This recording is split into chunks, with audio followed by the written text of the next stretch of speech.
Here's a quick video to show you how to attach a knit band to a knit garment. Here's my garment, here's my knit band. I have folded it wrong sides together, and I have aligned the two raw edges of the band with the raw edge of the garment. I have taken 1 to 2 stitches to hold the band to the garment so that I can apply the necessary stretch. In the parts of the garment where you need more stretch, such as around the curves, you're going to have to stretch the band a decent amount. In the part where it's a straightaway, you just give it some tension. And the way I like to measure that is to hold a ruler here. Now this is the 3-inch mark on the band.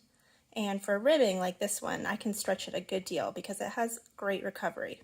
Recovery means that when I stretch it and let go, it returns to its original shape without any distortion. So here's my 3-inch mark, and for this one, I'm probably going to stretch it about 4 inches. You can check out what that amount of stretch looks like.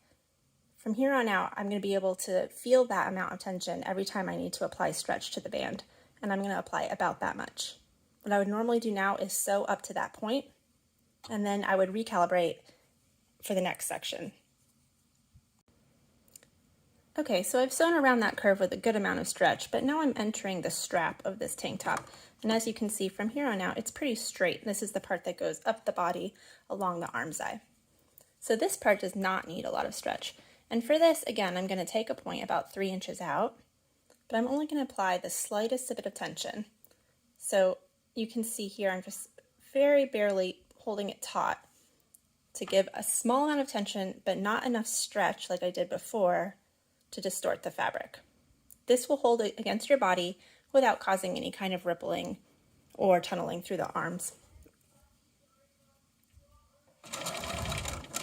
And as I sew, I'm just going to continually adjust to make sure those two raw edges align with this raw edge, and they just have the smallest bit of tension. A good idea is to just let it loosely lay on top of your garment and then apply the small amount of tension so you can really feel how much you're adding. I'm going to continue doing this all the way around, changing the amount of stretch as necessary through the straightaways and through the curves. This is still a straightaway, so again, I'm going to loosely lay it on the fabric, and then I'm just going to apply the smallest amount of tension. This is a shoulder seam. It helps to apply a little bit of stretch through here to keep the shoulder against your shoulder. So I'm going to start with a little bit of tension. And as I approach this point, I'm just going to add a little bit more. Again, this will become very intuitive, and you'll be able to feel how much you need to add depending on the substrate that you're using.